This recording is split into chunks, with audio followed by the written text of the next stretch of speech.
hommage à Dominique Bernard, plus de 150 personnes se sont rassemblées sur la place d'Armes à Metz pour rendre hommage au professeur de lettres tué à Arras vendredi dernier.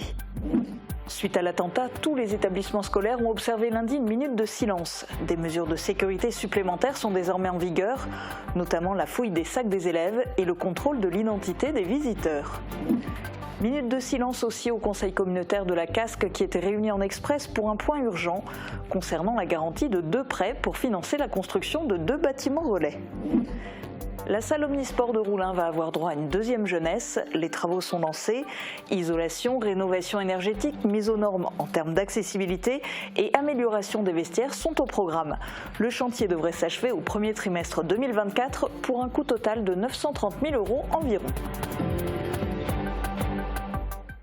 Bienvenue sur Mosaïque Cristal. Après l'actu, les 2 invités du jour vont nous faire frissonner. Amandine Rat et Cyril Fritz vont nous parler d'un aspect culturel de saison. Comment ça s'appelle ?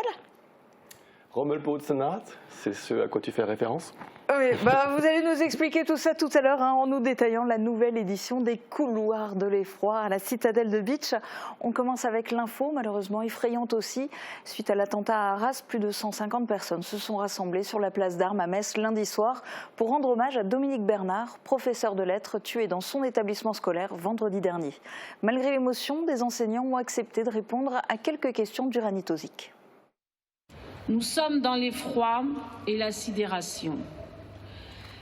Un enseignant assassiné, un professeur et des agents grièvement blessés, c'est l'ensemble de la communauté éducative qui a été visée.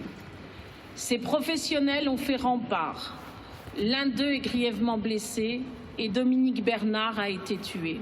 Grande tristesse pour la famille du collègue et puis tous les collègues de Arras qui doivent être très affectés. On est tous extrêmement touchés et que je pense qu'on a tous besoin de dire à sa femme et ses filles qu'on est tous derrière eux. Voilà, c'était important symboliquement de venir ici ensemble pour commémorer la mémoire des personnes qui ont été assassinées lâchement. Ma réaction est celle de tous les gens qui sont ici, catastrophés, parce que c'est l'école qui est en danger, qui a été mise en cause, et toutes les valeurs que transmet l'école. On est en soutien avec l'équipe éducative, ça touche vraiment nos enfants, parce que nos enfants sont accueillis dans ces établissements-là, et nos enfants auraient pu être dans cette situation.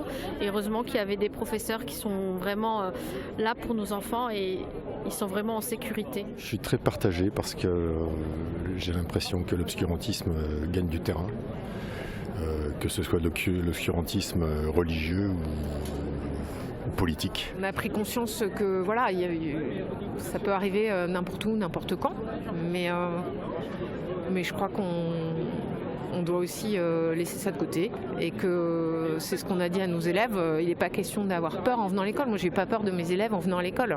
La peur, on l'a forcément un peu, beaucoup, c'est variable, mais il faut qu'on continue, il faut qu'on reste debout, c'est important. Les questionnements sont différents. On reste sur des aspects beaucoup plus terre à terre, on va dire, avec des sixièmes, beaucoup moins politiques. Mais c'est quand même important d'écouter ce qu'ils ont à dire pour pouvoir leur répondre, apaiser leurs craintes s'ils en ont. Et pouvoir tout simplement en échanger, parce que c'est toujours bon de parler et de communiquer avec des élèves. Suite à l'attentat vendredi dans un lycée d'Arras, donc au cours duquel un professeur a trouvé la mort, des mesures ont été prises dans les établissements scolaires. En hommage à Dominique Bernard, une minute de silence a été observée lundi dans tous les établissements. Sur ces images, vous voyez des élèves de 4e du collège Léo de Blémont à Metz-Borny. Avant la minute de silence, l'enseignante a répondu à quelques questions des élèves. L'hommage s'y est déroulé en présence du préfet de la Moselle et du directeur adjoint académique. La sécurité est au cœur de leurs préoccupations, notamment aux abords des établissements scolaires. Je vous propose de les écouter au micro d'Uranie Tozic. On reste un petit peu sur nos gardes. On est peut-être plus vigilant que d'habitude. On applique scrupuleusement les nouvelles consignes de sécurité. Il va falloir du temps avant que, au moins, on retrouve un fonctionnement qui ne soit pas tout le temps en récurrence de l'événement dans nos têtes, quoi. On applique évidemment le plan Vigipirate attentat. Donc, ce qui implique quelques contraintes, notamment à l'entrée des établissements avec la vérification des sacs. Mais c'est indispensable pour que tout le monde se sente en sécurité, parce que ce qu'on a besoin de regagner, c'est un sentiment de sécurité dans les établissements. Il y a d'abord les mesures qui sont demandées à chaque gestionnaire d'établissement recevant du public d'accroître sa vigilance, les contrôles à l'entrée, notamment par la fouille des sacs et des mesures de prudence que, hélas, nous connaissons bien. Et puis, il y a des mesures que j'ai demandées à la police nationale, à la gendarmerie nationale, à la suite des instructions du ministre de l'Intérieur, de renforcer les patrouilles devant les lieux sensibles, des patrouilles dynamiques qui passent à des moments aléatoires et qui permettent une action de dissuasion, de prévention et aussi pour rassurer la population sur la détermination et la vigilance des forces de police et de gendarmerie. Après l'attentat perpétré dans un lycée d'Arras la semaine dernière, quel est le sentiment des lycéens de Bitche? Thibaut Desmerlet a recueilli leurs réactions. J'ai été forcément choquée. C'est quand même pas normal qu'un prof ait été tué dans ces circonstances-là en tout cas. Et c'est extrêmement choquant. Normalement un professeur c'est dans l'exercice de ses fonctions. Il n'a pas été tué juste parce qu'il était professeur, surtout qu'il a voulu protéger ses élèves. Alors j'ai d'abord première part été choqué. Ça arrive pas très souvent en France, ça arrive plus souvent aux États-Unis, puis là on a pu voir que ça pouvait bien sûr exister dans notre pays. J'ai été choqué et très triste car des enseignants on en rencontre tous les jours et ça pouvait être très bien un professeur qu'on connaît dans notre établissement. Et toi dans ce lycée-là, comment tu te sens? Je me sens protégée quand même. Il n'y a pas de raison que ça peut se produire partout, mais il n'y a pas de raison qu'on ait peur. Leur seul but c'est de nous faire peur et moi pour l'instant j'ai pas peur. Oh ça va, je me sens bien, on n'a pas très peur, ça va, on s'occupe bien de nous, on a déjà fait plusieurs exercices, ça s'est bien passé. Conseil communautaire express lundi soir à Sarreguemines, les élus auront été réunis moins d'un quart d'heure, le temps pour eux d'effectuer une minute de silence en mémoire des professeurs assassinés par des terroristes cette année et il y a 3 ans, et d'approuver une décision économique. Pour répondre à la demande des banques, la CASC a décidé de se porter garante de 2 prêts afin de pouvoir financer la construction de 2 bâtiments relais, un à Ambach, l'autre à Woustviller.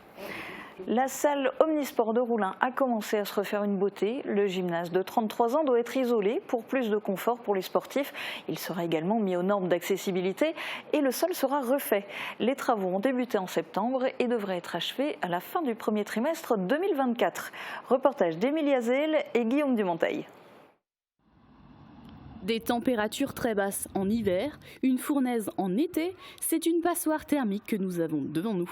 Y pratiquer un sport dans de bonnes conditions durant ces saisons est compliqué. La salle Omnisport de Roulin, construite au départ pour le tennis, a plus de 30 ans. Aujourd'hui, elle est aussi utilisée pour pratiquer le foot, la pétanque et les pompiers y font des entraînements. Les travaux de rénovation entrepris par la commune ont débuté. Il est notamment question d'isoler et de chauffer ce bâtiment. Et là, on va mettre en place un système de chauffage qui permettra on va pas surchauffer, bien évidemment, même les pratiquants du tennis ne souhaitent pas jouer à 20 degrés, mais si on arrive à maintenir cette salle à 10 degrés, ce sera déjà beaucoup plus agréable pour les pratiquants. Le projet est composé de 7 lots. Le coût total du projet est de 931 910,50 € hors taxe. La commune a obtenu des subventions à hauteur de 210 504 € de l'État, 100 000 € de la région, 72 000 € du département et 164 821 € de la CASC, pour un total de 547 325 €. Le sol présente depuis plusieurs années des déformations, soit des fissures et des gonflements. Donc au niveau du sol, aujourd'hui, on n'a pas encore la solution technique. C'est le seul lot qui n'a pas encore été attribué parce qu'on a réalisé des sondages. L'entreprise Fondasol a réalisé des sondages et elle va opérer des analyses pour lesquelles on attend les résultats.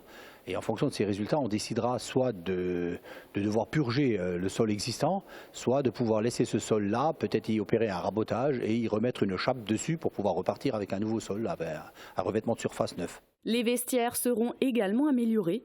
Des douches et des sanitaires aux normes pour les personnes handicapées vont être rajoutés. Une fois les rénovations terminées, la commune souhaiterait accueillir dans les locaux un club de badminton. On va prendre un bain de culture dans un instant avec Place des Arts. Et je crois qu'on commence par une douche froide avec les prévisions météo pour demain. La rénovation de vos façades avec Modern Habitat allie esthétique et une résistance garantie à toutes les intempéries.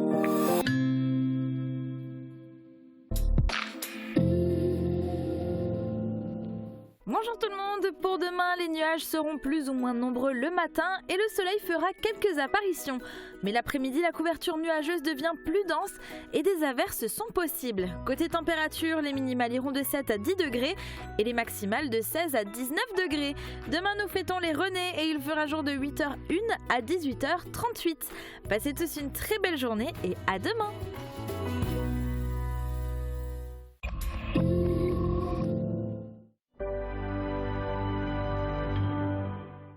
Le Festival Euroclassique 2023 présente l'Harmonie du Pays de Beach le samedi 21 octobre à 20h dans la salle polyvalente de Sourtes.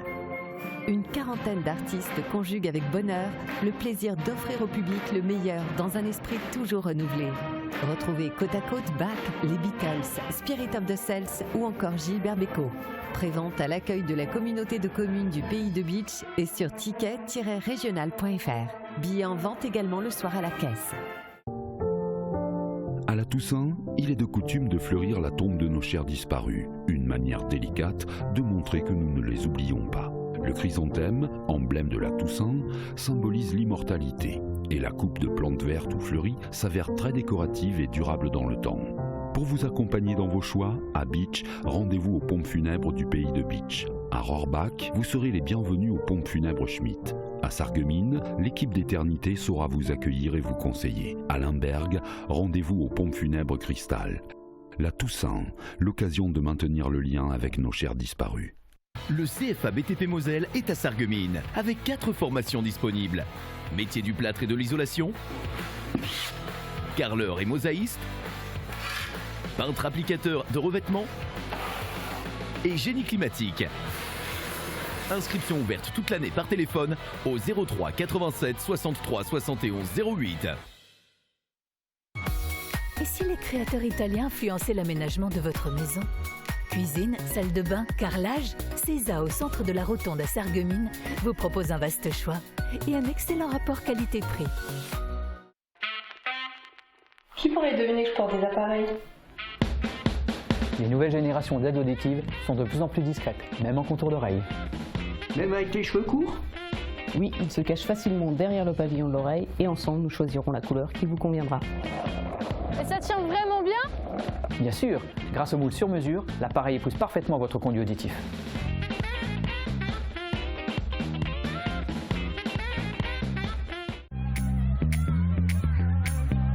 Le métier d'animateur périscolaire, pour moi, il consiste à mettre en sécurité les enfants, d'accompagner l'enfant dans une autonomie. Chez Franca, on a une belle structure. Les valeurs qui me plaisent le plus ici, du coup, c'est l'échange, le partage, le respect.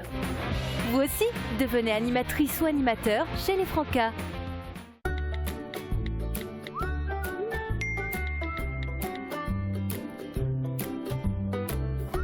C'est à l'agglo de vérifier que les consignes de tri soient bien appliquées. En cas de non-respect de ces consignes, l'usager s'expose à un refus de collecte de sa poubelle.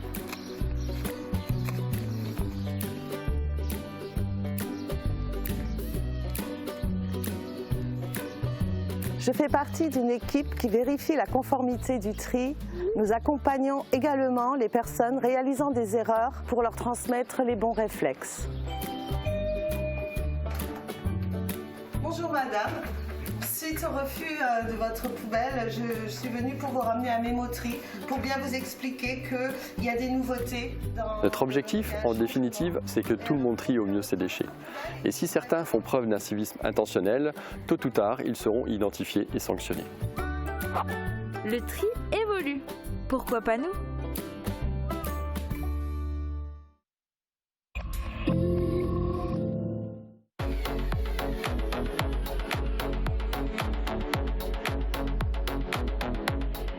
Cette semaine, retrouvez-moi dans le cadre, je serai accompagnée d'un artiste qui nous vient d'Alsace. Il est originaire de Mulhouse. Il est dans la vie professeur d'EPS, mais il chante depuis plus de 20 ans. Il s'appelle Michael Pierrel. Tu as le seum, tu frises l'insouciance, tu sors, tu bois et tu finis en transe. Tu t'oublies, tu rencontres de nouvelles connaissances, mais ton cœur saigne dans l'indifférence.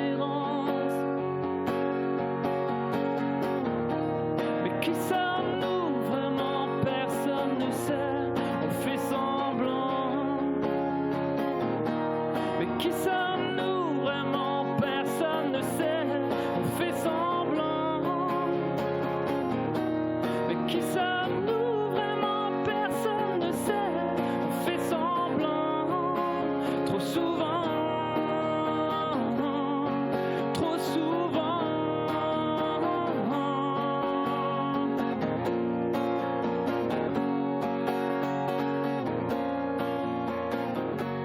Ne zappez pas le rendez-vous pour retrouver cette émission en intégralité. Rendez-vous ce jeudi sur Mosaïque Cristal dès midi. La culture, ça peut faire peur. Avec nos invités du jour, on va faire un focus sur les couloirs de l'Effroi, la citadelle de Bitche.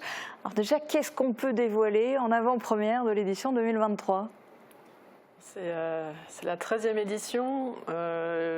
Les couloirs de l'Effroi ont une certaine notoriété déjà. On a les monstres qui chaque année ressurgissent des profondeurs de la citadelle et viennent hanter ces sombres couloirs. On a eu vent qu'il y aurait même des monstres qui viendraient de l'autre côté de la frontière, du fameux château Frankenstein de Darmstadt, et qui s'inviteraient au couloir de l'Effroi. À rejoindre les monstres qui sont déjà dans la citadelle depuis bien longtemps maintenant. Et qui vont ressusciter dans quelques jours. Ok. Alors, ça grandit, c'est de plus en plus terrifiant. J'ai l'impression, moi, chaque année, que c'est de plus en plus terrifiant. Mais alors, du coup, pour ceux qui ont peut-être un peu trop peur, et puis je pense notamment aux enfants, il y a un créneau spécial pour eux ? Il y a les éditions des soirées, le vendredi, le samedi, le lundi 30, et donc c'est un jour en plus cette année, et le 31 bien sûr, et pour les familles plutôt que pour les enfants. Une édition spéciale aura lieu le dimanche, le 29, entre 15h et 18h, de façon à venir à la citadelle de façon un peu moins sombre. Il fera jour, et donc les familles seront les bienvenues avec les enfants. Ça reste pourtant encore déconseillé au moins de 7 ans. Oui, ils auront peur quand même, quoi. Tout à fait. Ok. Alors, les couloirs de l'Effroi, c'est un événement qui se déroule dans le cadre du festival Bêtes et Sorcières. On va regarder un reportage pour en savoir un peu plus sur ce festival terrifiant. Ne parlez pas d'Halloween en Moselle, mais bien de Rommelbotzennacht, qui veut dire la nuit des betteraves, non pas grimaçantes, mais râlantes. Une tradition mosellane qui retrouvera ses couleurs lors de cette nouvelle édition du festival Bêtes et Sorcières. 60 animations, du 21 octobre au 5 novembre, à commencer par le parc de Sainte-Croix, qui lancera les festivités. C'est un véritable honneur de pouvoir accueillir ce lancement de Bêtes et Sorcières au parc animalier Sainte-Croix sur proposition de Moselle Attractivité. L'idée, c'est d'ouvrir le parc en avant-première pour les ambassadeurs de Moselle. 2000 entrées à gagner, soit vous êtes un ambassadeur, soit vous souhaitez devenir un ambassadeur de Moselle, et vous pourrez visiter le parc en avant-première sur Halloween, sur la journée du 21. Au sein du parc d'Halloween et également le concours, on va creuser ces betteraves et en faire le concours du plus de betteraves alignées, et on espère dépasser largement les 1000. Le zoo d'Amnéville, lui aussi, remet le couvert pour la 3e fois avec le festival de jour comme de nuit. 2 jours sont les animaux de la peur, qui vous familiarisent avec vos plus grandes peurs, les serpents, les chauves-souris, et cette année les hyènes, c'est la toute nouvelle espèce qu'on vous présente de plus près. Et de nuit, Luminescence rallume les feux donc dès le 21 octobre. Le tout agrémenté par des jeux de piste pour enfants et des nourrissages différents pour un public plus averti. La citadelle de Bitche vous propose le parcours de l'Effroi, revisité et plus long que les autres années, avec 50 mètres d'extension dans des parties encore inconnues du public. Surtout ne venez pas à Bitche. C'est pas prohibé, mais c'est fortement déconseillé, puisque les visiteurs qui rentrent dans les couloirs de l'Effroi de la citadelle, on n'est pas assuré qu'ils ressortent. À noter également cet escape game au parc Explore Vindel le 4 novembre. De nombreux rendez-vous pour lesquels la case réservation est obligatoire pour être sûr de pouvoir y entrer. Alors à vos marques, prêts, frissonnez. Les couloirs de l'Effroi, vous l'avez dit, c'est la 13e édition cette année. Ça existait donc déjà bien avant la création du festival départemental Bêtes et Sorcières. Qu'est-ce que ça vous apporte, le fait que votre événement soit intégré dans le festival ? Cet événement existe en effet depuis 2009. Donc, les couloirs de l'Effroi existent depuis toujours, depuis qu'existe la citadelle et que les hommes ont investi ce vieux rocher et que leurs âmes ont intégré et pénétré la roche. Depuis 2009, on accueille le public pour qu'il en profite ou qu'il ne revienne plus. Il a intégré le festival Bêtes et Sorcières en 2018. Il me semble, ou juste l'année avant, je ne sais plus. Et c'est pour nous effectivement un moyen de se faire connaître au-delà du pays de Bitche, même si nous existions déjà dans cette notoriété un peu plus loin. Et nous remercions Moselle Attractivité d'avoir créé ce festival qui est fédérateur et qui nous fait connaître donc, dans tout le département. Et alors que ce soit les locaux ou ceux qui viennent de l'autre bout du département, est-ce que ça permet d'attirer un nouveau public à la Citadelle ? Oui, le public des couloirs de l'Effroi, ce n'est pas forcément celui qu'on va retrouver toute l'année pour les visites muséographiques de la Citadelle. Et notamment beaucoup de jeunes adultes qui vont venir pour frissonner dans notre parcours d'effroi. Et à contrario, alors ceux qui découvrent la Citadelle parce qu'ils viennent en premier lieu pour les couloirs de l'Effroi, est-ce qu'après, ils ont le réflexe de revenir à un autre moment pour faire une visite plus classique de la Citadelle ? C'est ce qu'on observe effectivement depuis qu'existent les couloirs de l'Effroi en 2009.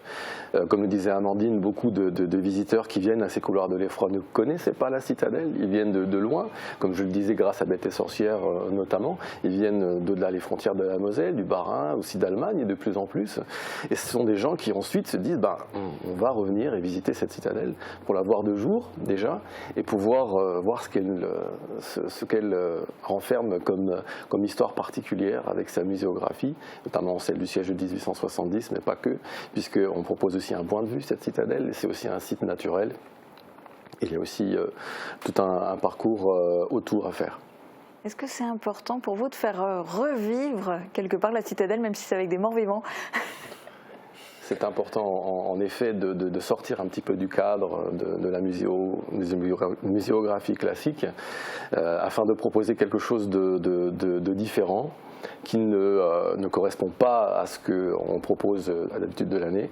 Donc on exploite un petit peu ce filon qu'est Halloween, mais qui n'est pas tombé de nulle part, qui vient pas de nulle part, et qui permet donc de faire venir beaucoup de monde à la Citadelle en utilisant cette face cachée et mystérieuse de la Citadelle.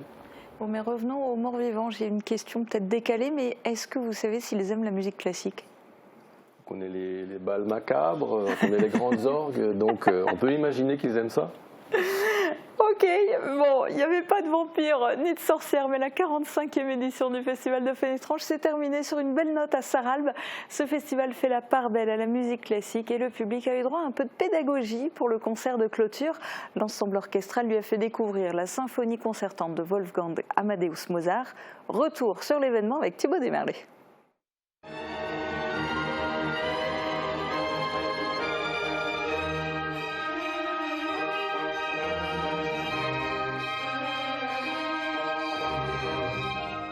La symphonie concertante de Mozart décortiquée pour le plus grand plaisir du public.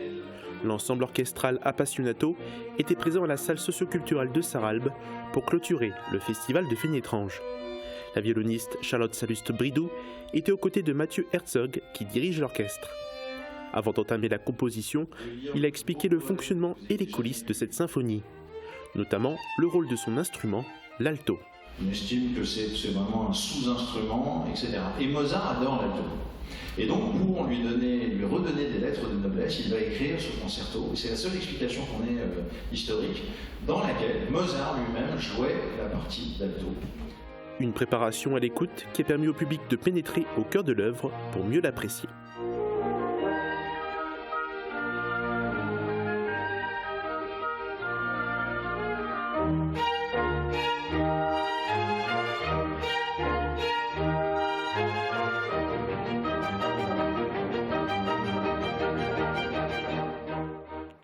Autre concert vocal cette fois, dimanche, vous avez rendez-vous à 17h à l'église de Velford à Sarreguemines pour écouter la chorale du parc qui chantera au profit de l'association Dans les pas de Charlotte qui a comme slogan « Avançons ensemble avec la paralysie cérébrale ». Il y a un autre ensemble que vous connaissez sans doute, c'est Vocal Avenue. Cela fait maintenant 10 ans que ce groupe vocal et instrumental est né. Il était en concert à Schorbach dans le cadre du festival Euroclassique dimanche dernier. Il a emmené son public dans un voyage musical très diversifié. Reportage de Thibaut Desmerlet.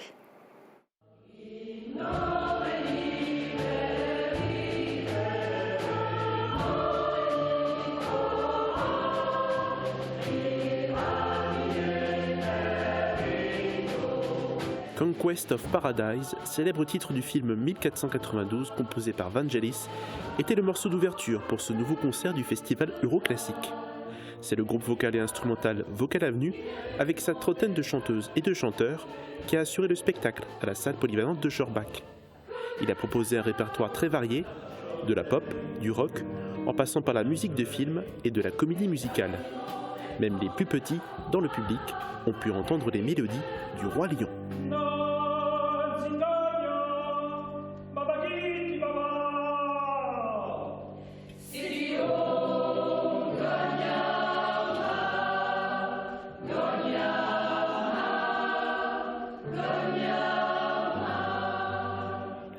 Le festival Euroclassique se poursuit des deux côtés de la frontière. La dernière date en France, c'est samedi à 20h à Sourtes.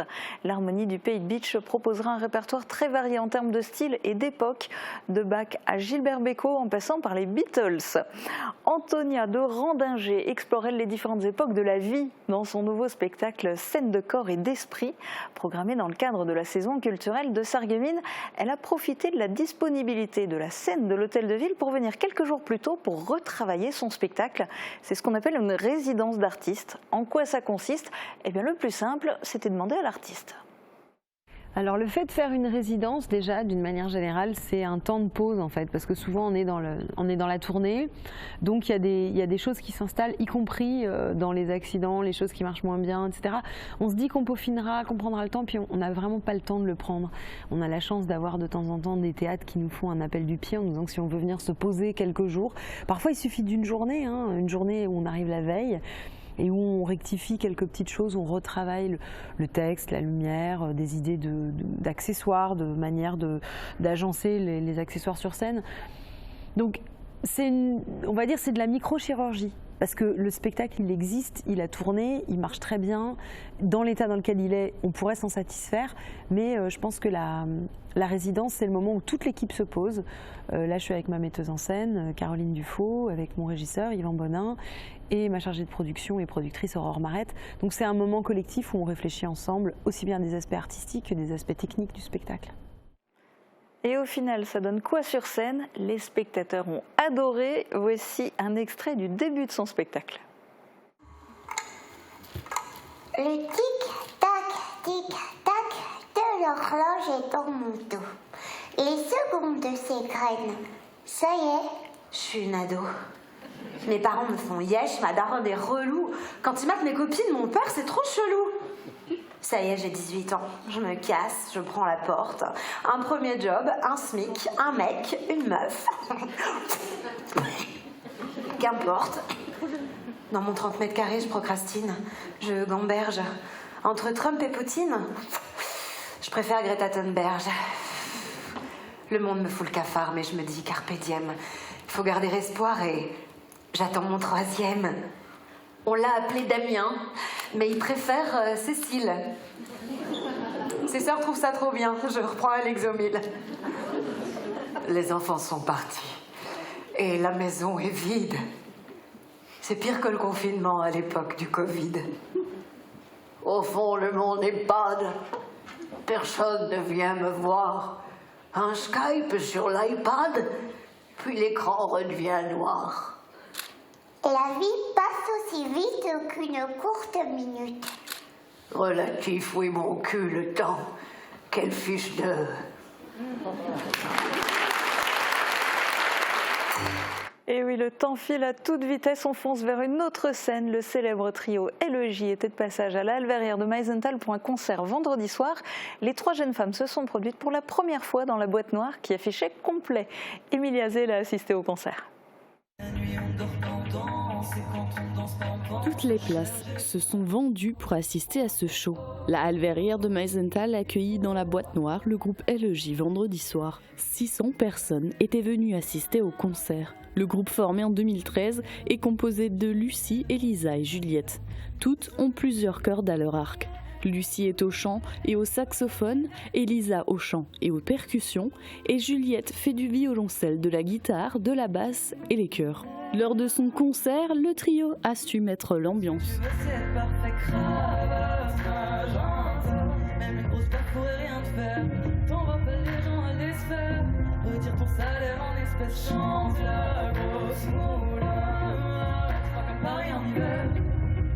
La première partie du concert a été assurée par Mathieu Deslongchamps.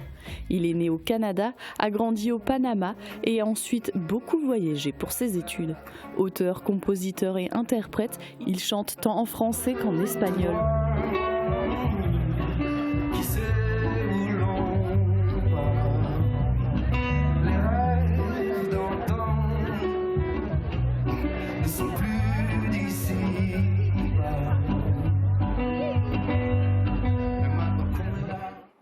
Le prochain concert à Meisenthal, c'est Arthur H qui est actuellement en tournée avec son nouvel album La Vie. Rendez-vous vendredi soir dans la Boîte Noire à la Halle Verrières. Entre poésie cinématographique et musical futuriste, savourez la mélancolie électro. Attention, il ne reste que quelques billets. Après la Boîte Noire, direction les salles obscures pour le coup de cœur de la semaine au Cinéma Forum à Sarreguemines.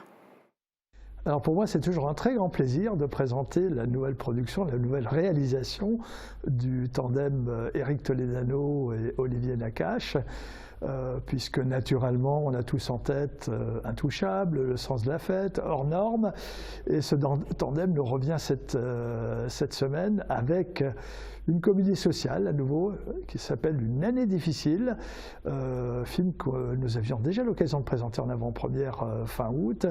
Et je dirais que conformément à ce qu'ils font d'habitude, effectivement, c'est à nouveau une comédie où on taquine un peu quelques écolos radicaux, puisque notre bande de pieds nickelés, interprétée par Jonathan Cohen et Pio Marmaille, navigue un peu entre le surendettement et finalement s'acoquine un peu avec des associations d'écolos. Tout ça, naturellement, fait beaucoup rire, avec quelques petits coups de canif cependant, mais c'est vraiment le film coup de cœur de la semaine à découvrir. Et je crois que ce film va rester un moment à l'affiche. Pas d'affiche, mais des peintures et des sculptures seront exposées ce week-end à Wieswiller pour la 33e édition de l'exposition qui réunit chaque année de nombreux artistes régionaux et internationaux. Vous pourrez admirer leurs œuvres à la salle polyvalente dimanche de 14h à 18h. C'est déjà l'heure de vous dire au revoir, alors je vais laisser le mot de la fin à nos invités. Oui, c'est sur un ton grave que je vais vous avouer qu'avec Amandine, nous sommes venus vous délivrer un avertissement. Délivrer à tout le monde un avertissement, celui de surtout pas venir à la citadelle de Bitche entre les 27 et les 31 octobre, et le 31 octobre, au risque de vous faire happer par les couloirs de l'effroi. Et nous nous féliciterons en tant qu'organisateurs du plus faible nombre d'entrées, et donc du plus faible nombre de sacrifiés. Oui, mais ne rêvez pas, il y a toujours des courageux suicidaires, il y aura du monde, ne vous inquiétez pas, je pense que les réservations sont même déjà prises d'assaut et qu'il va falloir se dépêcher. En tout cas, merci beaucoup à tous les deux d'avoir participé à cette émission. Très bonne journée à tous.